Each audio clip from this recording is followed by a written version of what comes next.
यशोमती मैया के नंद लाला।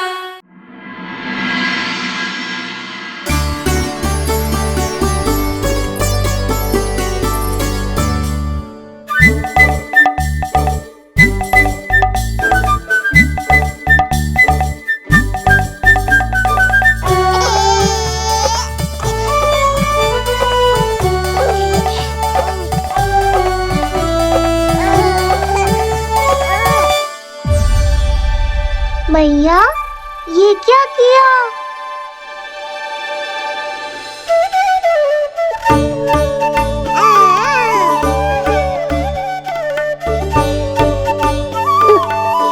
लगता है इसे माखन से अधिक ही प्रेम हो गया है। सावधान यशोदा, कहीं बड़ा होकर माखन चोर ना बन जाइए। माखन चोर क्यों बनेगा मेरा लल्ला? माखन की कोई कमी है क्या हमारे घर में? जितना माखन चाहिए उतना माखन खिलाऊंगी मैं अपने लल्ला को। पर मैया, अभी तो थोड़ा सा भी नहीं चखा रही हो। ये ले। लो, ये भी दाऊ को दे दिया। सुबह तो बोल रही थी कि मैं आपको प्रेम नहीं करता, उल्टा आप अपना सारा प्रेम बलदाऊ पर लुटा रही हो।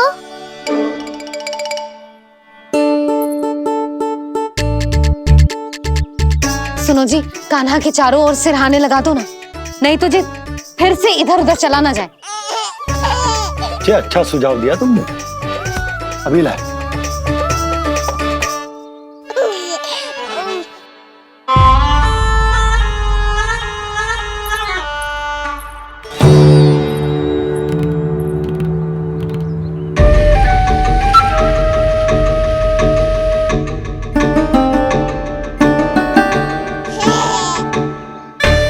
इस बालक का वध करके जब मैं मथुरा वापस लौटूंगा तो प्रभु कंस मुझे अपना विशेष विश्वास पात्र तो बनाएंगे ही, पर क्या पता प्रधानमंत्री भी बना दे।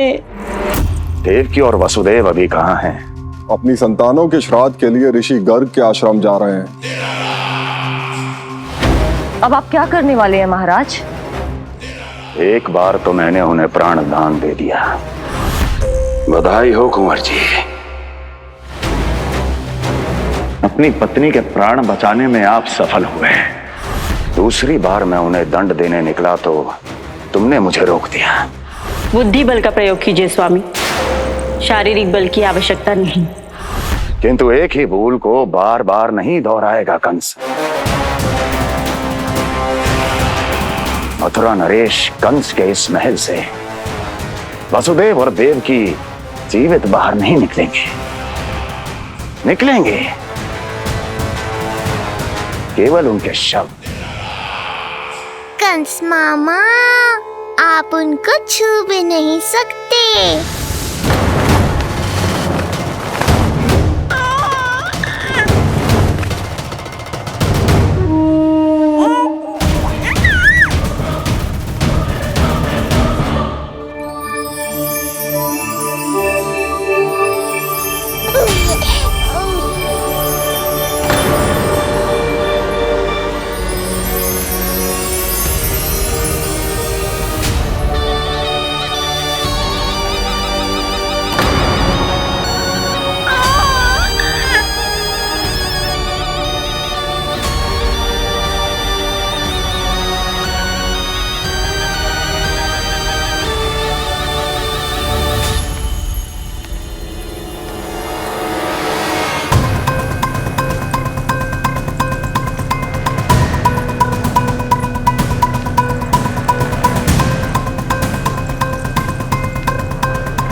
ये क्या हो रहा है?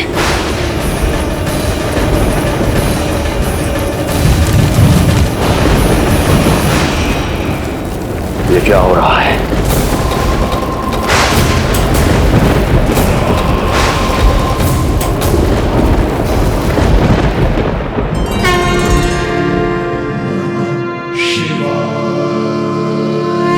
क्या हुआ प्रभु? आप अचानक इतने चिंतित क्यों हो गए? कृष्ण ने अपने पांव का अंगूठा अपने मुख में रख लिया है देवी। इसमें चिंतित होने की कोई बात नहीं है प्रभु। ऐसा तो हर बालक कभी ना कभी करता ही है। तो सखा कोई साधारण बालक नहीं है देवी पार्वती, तो भगवान है। यदि वह ऐसे ही अपने अंगूठे को मुख में रखकर खेलते रहे तो अवश्य ही आ जाएगी। कौन आ जाएगी प्रभु? प्रलय आ जाएगी देवी, प्रलय आ जाएगी देवी। हे नारायण, ये क्या हो रहा है?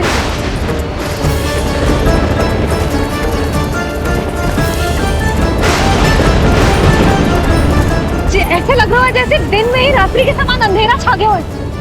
लगता है बहुत बड़ी आंधी आने वाली है।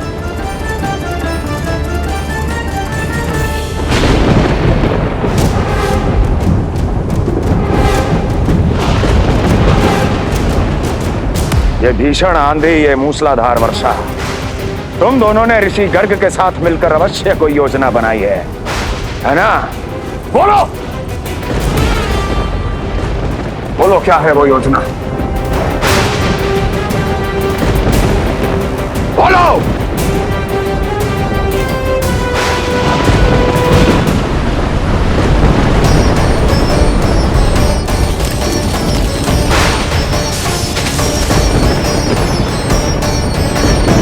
लगता है प्रकृति क्रोध में।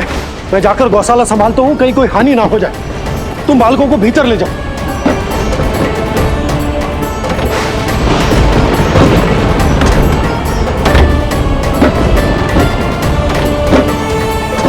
जी द्वार और झरोखे बंद करते हैं। हाँ,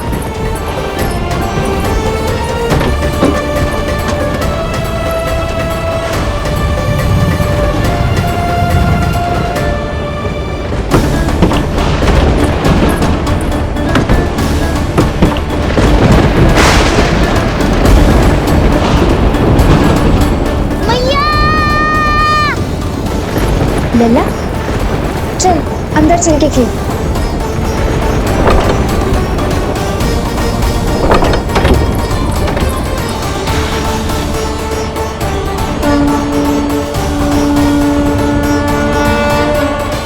आपके सखा तो ध्यान निद्रा में चले गए हैं प्रभु। इनकी ये अंगूठा चूसने की सामान्य सी क्रिया का कितना घातक प्रभाव पड़ रहा है, इन्हें तो पता भी नहीं है। चाहे जानबूझकर की जाए या अनजाने में हो, सखा की हर लीला के पीछे कोई ना कोई उद्देश्य अवश्य छिपा होता है। पर ऐसा लगता है देवी जैसे उनकी इस लीला के पीछे एक नहीं अनेक उद्देश्य छिपे हैं।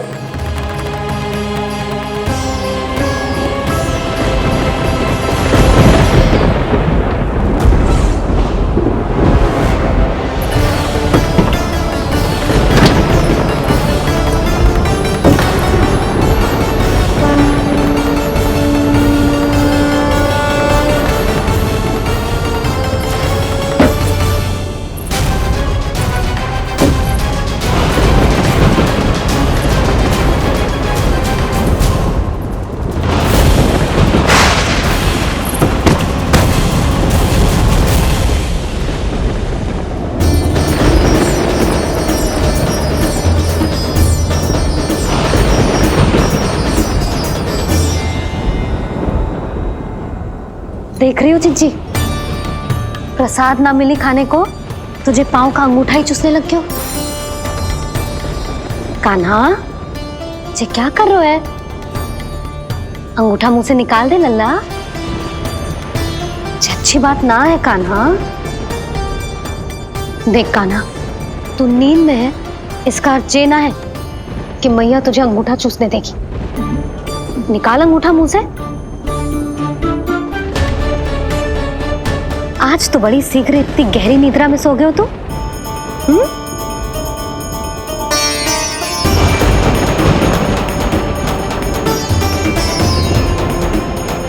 देख रही हो ना चिच्ची, अंगूठा मुंह से निकालने को तैयार ही ना जी। ऐसा क्या आनंद मिल रहा है।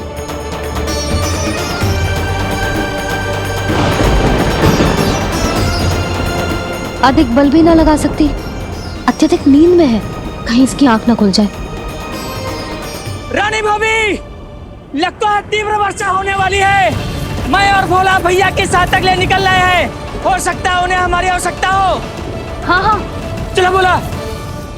चिच्ची, तीव्र वर्षा आरंभ होने से पहले आप और बड़गांव निकल जाओ। ठीक है, किंतु तुम भी सतर्क रहना। हाँ, आप भी ध्यान से जाओ।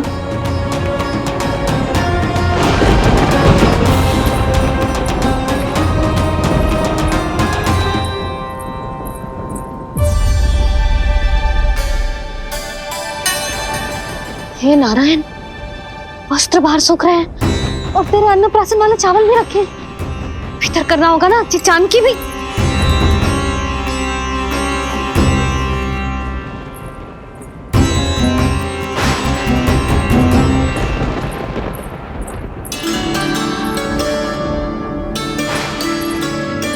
लल्ला, वैसे जी बहुत बुरी बात है। अंगूठा मुंह से बाहर निकाल। केवल 2 दिवस में तेरा अन्नप्राशन है, फिर सब खाइयो। तनिक धैर्य रख। गुड़ तो प्रभु, स्वयं कृष्ण की मैया इनका अंगूठा नहीं निकाल पाई, तो अब और कौन निकालेगा? कैसे रुकेगी ये प्रलय? इसका एक ही अर्थ है देवी, अभी लीला समाप्त होने का समय नहीं हुआ। अभी तो कहना तो ये चाहिए कि लीला अभी पूरी तरह से आरंभ ही नहीं हुई है।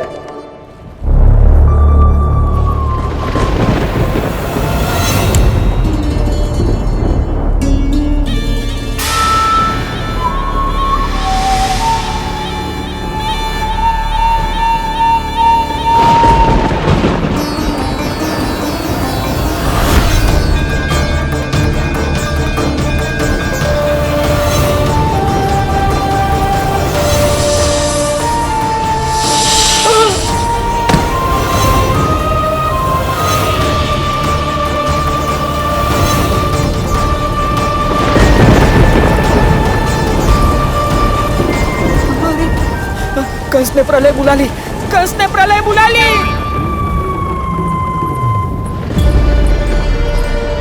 हे नारायण, जे वर्षा तो रुकने वाली ना है। जे गुड़ और गेहूं भीतर रख देती हूँ।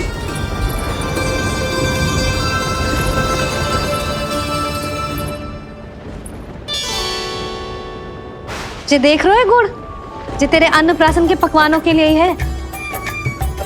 कैसे कैसे करके बचा के लाई हूँ, कुछ पता भी है तुझे? और तू है कि जे अंगूठा ही चूसे जा रहा है। हाँ नहीं तो। किंतु आज प्रलय भी आ जाए तो कंस की तलवार का वार रोकने में असमर्थ होगी।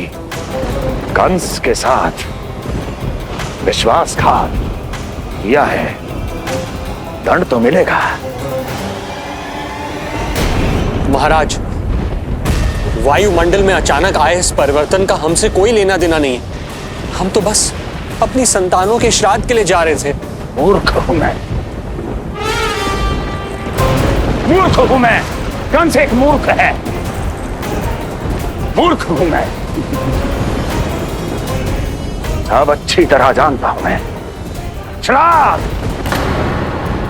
केवल एक बहाना है। किंतु सत्य यह है कि तुम और वो ऋषि गर्ग मिलकर मेरे विरुद्ध एक षड्यंत्र रच रहे हो, और ये तुम्हारी योजना है। भैया, ये आप क्या कह रहे हैं? कैसा षड्यंत्र, कैसी योजना? हम तो केवल श्राद्ध के लिए गए थे। बहुत अवसर दिए मैंने तुम दोनों को, किंतु तुमने बार बार बार बार बार बार मुझे मूर्ख बनाया। इसलिए अब मैं अवसर दूंगा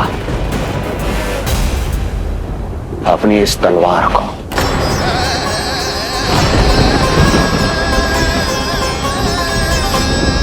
येन केन प्रकारेण साम दाम दंड भेद, कोई ना कोई युक्ति लगाकर मैं तुम्हारे उस बालक का वध कर ही दूंगा। पर उस क्षण का साक्षी बनने के लिए अब तुम दोनों को जीवित नहीं छोड़ूंगा मैं।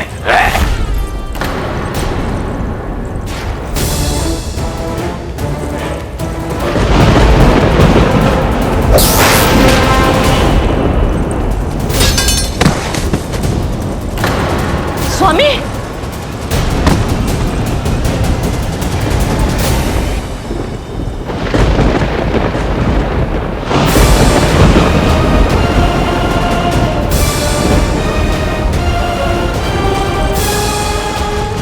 तेरा काल तेरी प्रिय बहन के गर्भ से उसकी 8वीं संतान बनकर जन्म लेगा और तेरा विनाश करेगा, विनाश करेगा, विनाश करेगा।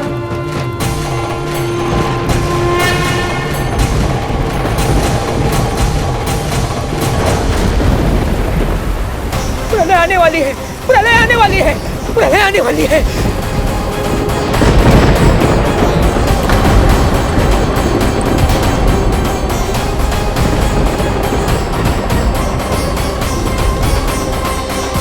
यदि कंस को रोकना, अपने माता पिता की रक्षा करना और चपलासुर के ब्रह्म को मिटाना ही इस लीला के उद्देश्य थे, तो ये सभी उद्देश्य पूरे हो चुके हैं प्रभु। अब तो ये प्रलय रुकनी ही चाहिए। ये केवल सखा की लीला ही नहीं है देवी पार्वती, उनकी माया का उदाहरण भी है। मार्कंडेय ऋषि को दिए गए वरदान को पूरा करने के लिए ही ये सब हो रहा है। कौन सा वरदान प्रभु? प्रभु की माया को साक्षात अपनी आंखों से देख पाने का वरदान।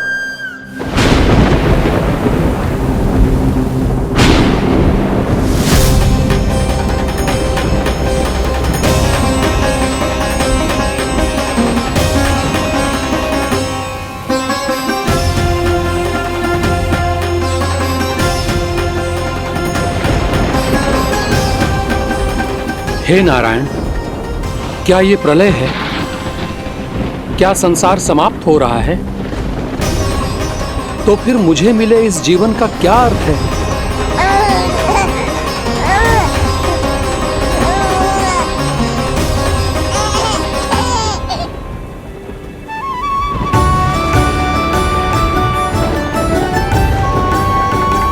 ये बालक यहां कहां से आया?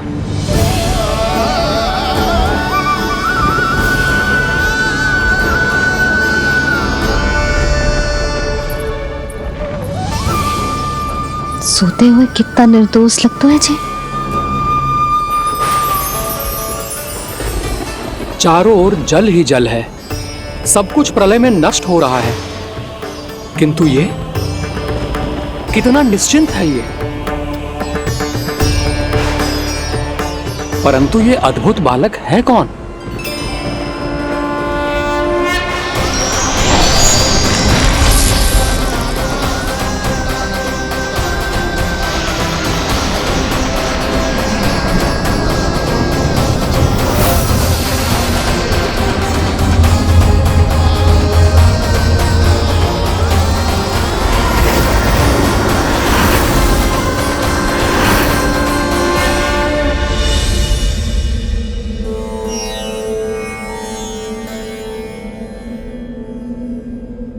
जिन घने काले बादलों ने आकाश को घेरा हुआ था, कहां गए वो? यहां तो प्रलय का कोई चिन्ह ही नहीं है।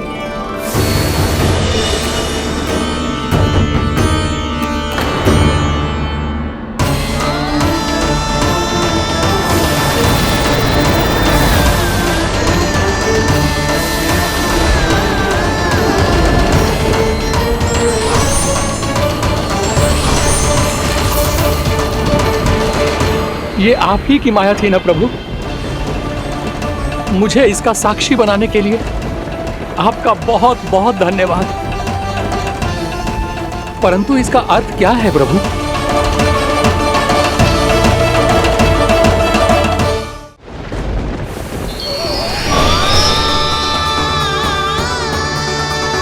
प्रभु,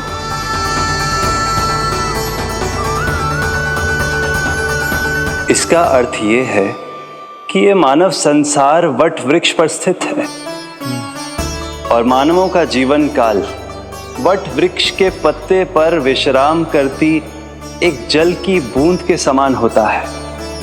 वो बूंद जो किसी भी क्षण नीचे गिर सकती है। आपने तो स्वयं देखा है महर्षि, ये संपूर्ण जगत, ये महाब्रह्मांड मेरे ही भीतर स्थित है।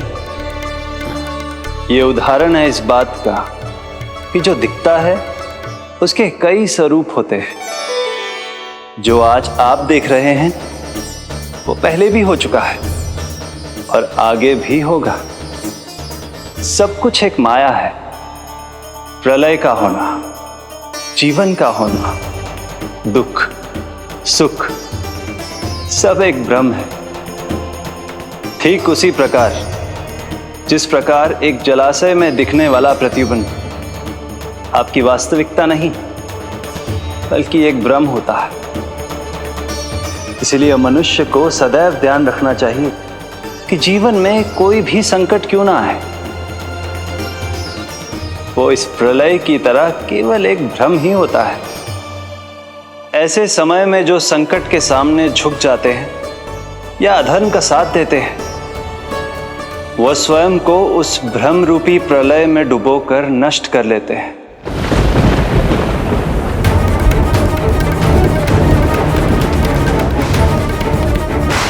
पर जो मेरी शरण में आकर संकटों का सामना करते हैं, वो स्वयं को कठिन से कठिन प्रलय से भी उभार लेते हैं। किंतु प्रभु, सभी व्यक्तियों में संकटों का सामना करने का साहस नहीं होता। कृपा करके आप कुछ ऐसा कीजिए जिससे आपके भक्तों को इतना बल मिले कि वो कठिन से कठिन परिस्थितियों का सामना भी सहर्ष कर सकें। मैं वरदान देता हूं महर्षि, पीपल के पत्ते पर बाल कृष्ण की इस छवि का स्मरण मेरे जो भी भक्त करेंगे उनके साथ मेरा आशीर्वाद सदैव बना रहे। वो चाहे कितनी भी कठिन परिस्थिति में क्यों ना फंसे, बाल कृष्ण की ये छवि उन्हें उससे उभर पाने में सामर्थ्य प्रदान करेंगे।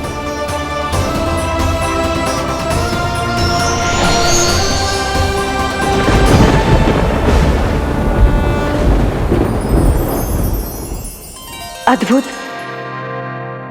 तो ये कोई साधारण लीला या भ्रम नहीं था, मानव मात्र को नारायण से मिला वरदान था ये। पर अब क्या होगा प्रभु? कैसे रुकेगी ये प्रलय?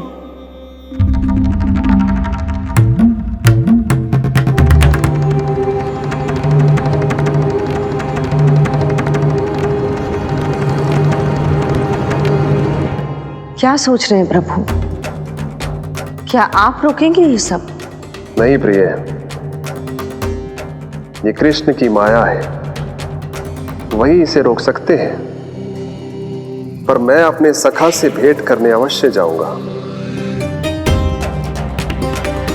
और पिछली बार की तरह बिना उपहार लिए नहीं।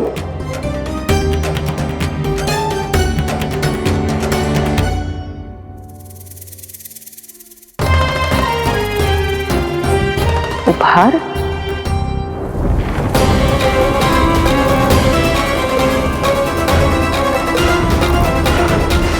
आप तो प्रलय का भी सामना करने के लिए तैयार थे ना भैया? अभी तो प्रलय भी नहीं आई और आपकी ये दशा हो गई। महाराज,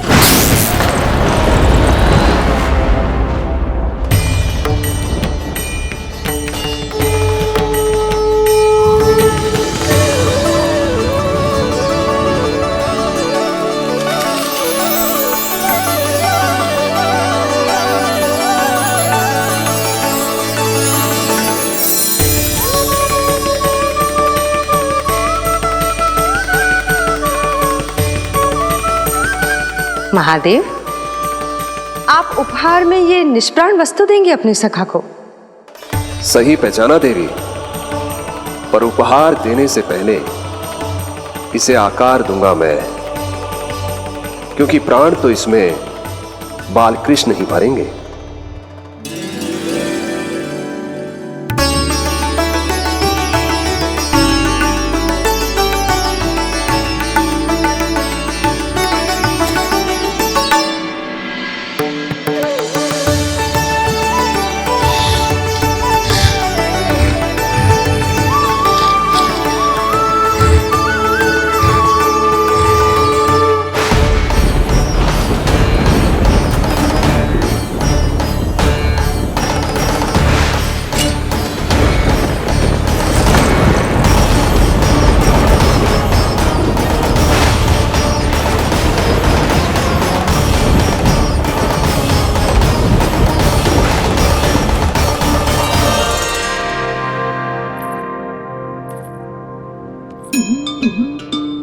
मुरली, बस उन्हें मेरा उपहार अच्छा लगे। यदि यशोदा मैया ने आपको अपने सखा से मिलने से फिर से रोक दिया तो? इस बार चुपचाप छिपकर उनकी दृष्टि से बचकर जाऊंगा देवी पार्वती, उन्हें पता ही नहीं चलने दूंगा। संभालिएगा प्रभु, यदि यशोदा मैया ने आपको पकड़ लिया तो लेने के देने पड़ जाएंगे महादेव।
ये रहे चावल, जानकी को कही थी मैंने भीतर रख दे, छोड़कर चली गई बाहर, कुछ याद ही ना रहते ऐसे।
कान्हा,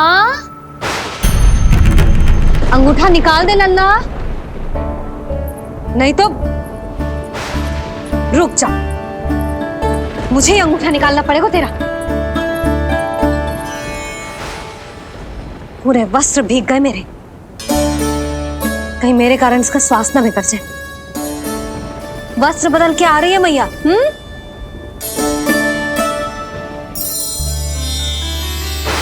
आ रही हूं।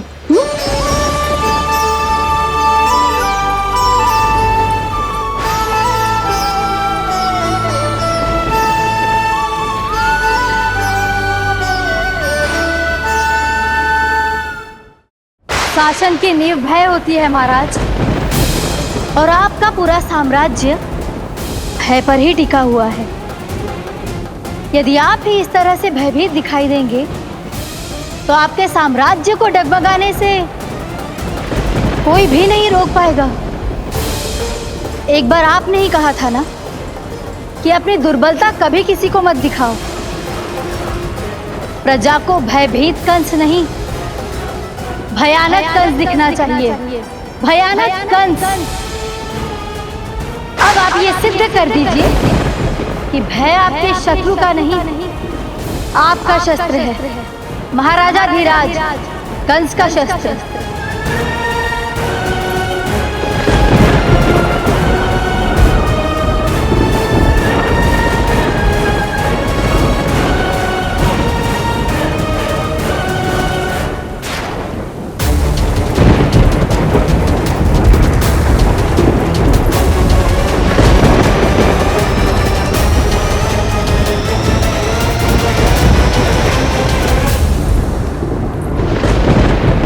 उससे क्या भयभीत होना जो स्वयं भयभीत हो।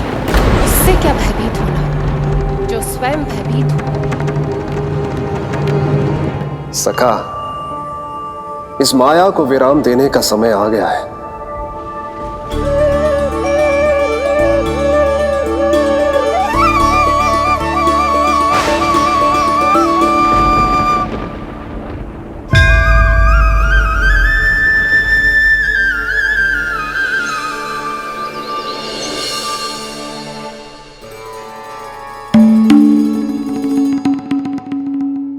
सभी आपके चरण धोकर उसका चरणामृत पीते हैं सखा, और आपने उसी चरण को अपने मुख में रख लिया। यही तो सखा, मैं इस तथ्य से चकित था, इसलिए सोचा एक बार अपने चरणामृत का स्वाद स्वयं भी चख ही लिया जाए। अब जो उपहार लाए हैं वो शीघ्र ही दे दीजिए। कहीं मैया ने आपको देख लिया तो आपको तो अनुभव है वो क्या क्या करने में सक्षम है। आपसे कुछ भी छुपाया नहीं जा सकता सखा।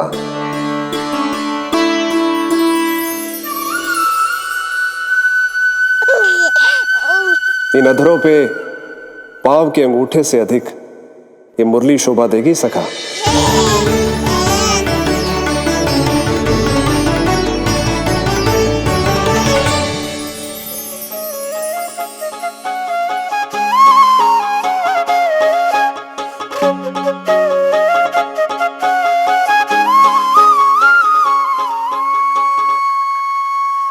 प्राण दे मोहे हाथ लगा के, हुई अमर स्पर्श जो पाके, काठी को जीवनमय कर दिया, मधुर हो गई सारी। मन प्रसन्न मेरा तन प्रसन्न, प्रभु आज से मुरली हुई है तुम्हारी। मन प्रसन्न मेरा तन प्रसन्न, प्रभु आज से मुरली हुई है तुम्हारी।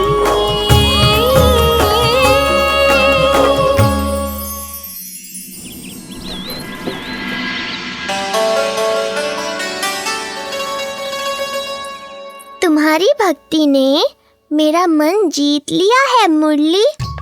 शीघ्र ही सारा संसार तुम्हें मेरे नाम से और मुझे तुम्हारे साथ से पहचानेगा।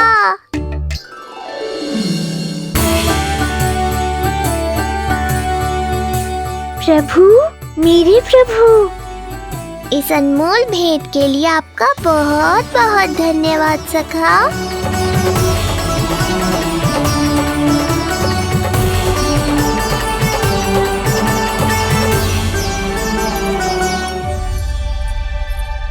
सखा, मैया,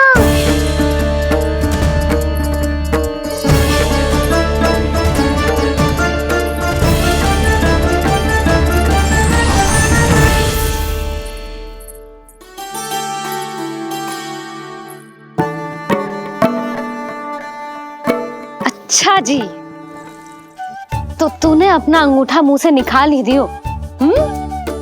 बड़ा उपकार कियो अपनी मैया पे।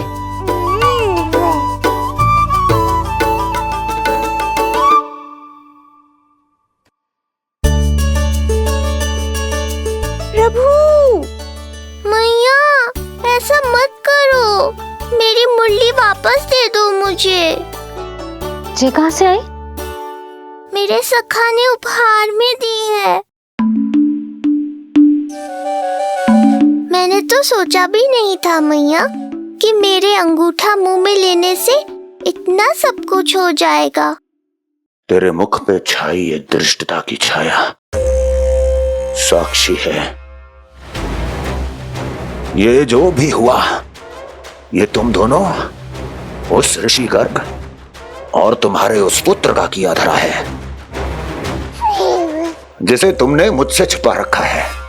जो स्वयं दूसरों का बुरा करते हैं, उन्हें सदैव यही लगता है कि उनके पीठ के पीछे उनके विरुद्ध कोई न कोई षड्यंत्र हो रहा है। मुझे तनिक भर भयभीत देखकर इतना साहस आ गया तुझमें कि मुझे प्रति उत्तर देगी। लगता है तुम दोनों महाराज की तलवार के वार को भूल चुके हो। स्मरण करो, इतने वर्षों में इसने एक बार भी तुम्हें छुआ तक नहीं, लेकिन अनेकों बार तुम्हारे हृदय को रक्त रंजित कर चुकी है ये। मेरी इस तलवार ने तुम दोनों की 6 संतानों का रक्त चखा है, और अब एक और संतान के रक्त में स्नान करने वाली है ये। वो संतान जो गोकुल में पल रही है। बस कंस भैया बस, बस कंस भैया बस, बस कंस भैया बस।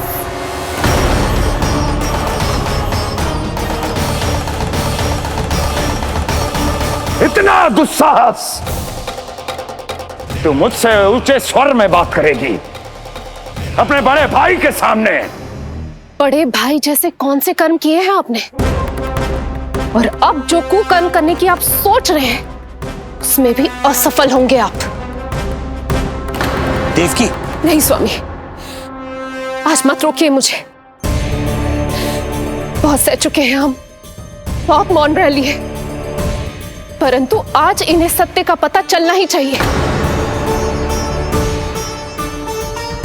भैया, आपको क्या लगता है आप बहुत शक्तिशाली हैं, तो अपना भाग्य बदल सकते हैं? आप भगवान विष्णु का सामना कर सकते हैं। ये भ्रम राक्षस राज रावण को भी था, और यही भ्रम स्वयं को भगवान समझने वाले हिरण्यकश्यप को भी था। पर ना रावण के 10 शीश बचे और ना ही हिरण्यकश्यप का अस्तित्व। पेट चीर के उनके प्राण निकाल लिए थे भगवान ने।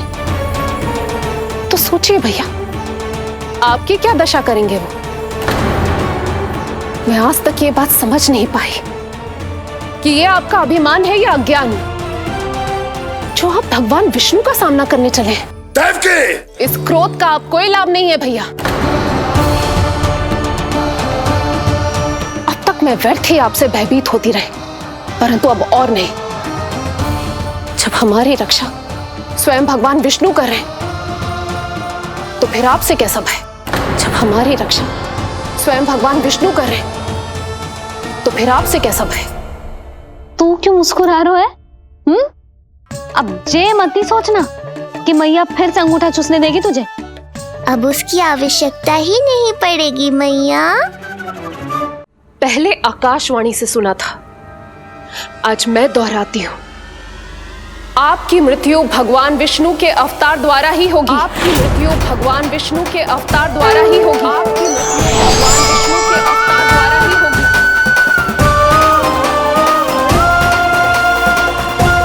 भले ही वो कहीं भी क्यों ना हो।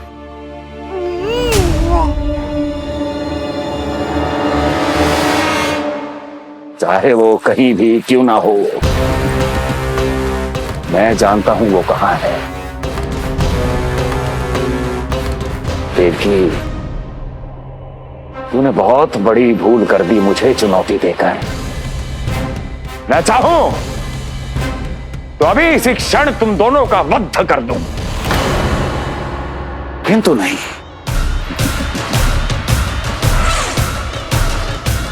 तुम्हें श्राद्ध करना बहुत प्रिय है ना? तो ठीक है, तो अब मैं तुम दोनों का वध तभी करूंगा जब तुम दोनों अपनी 8 संतानों का श्राद्ध एक साथ कर चुके होगे।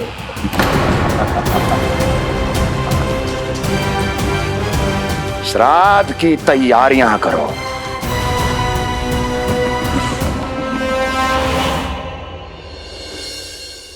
मैया अन्नपूर्णा की कृपा से आज अन्नप्राशन के सभी कर्मकांड अच्छे से हो जाए, भोजन स्वादिष्ट बने और मेरे कान्हा को प्रिय लगे। बस इतना आशीर्वाद दे दो तुलसी मैया। मैया, कहीं उसे ऐसा ना लगे कि उसकी मैया को अच्छा भोजन बनाना आतो ही ना है।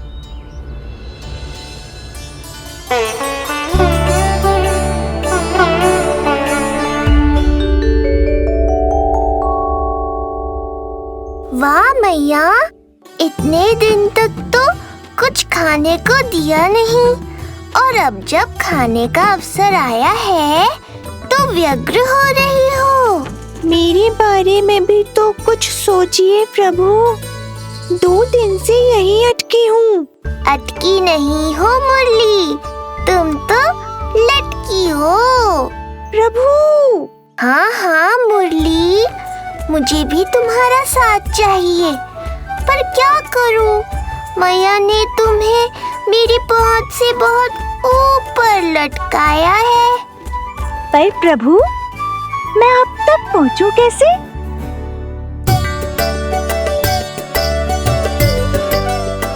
प्रभु, सोचिए मत, कुछ करिए।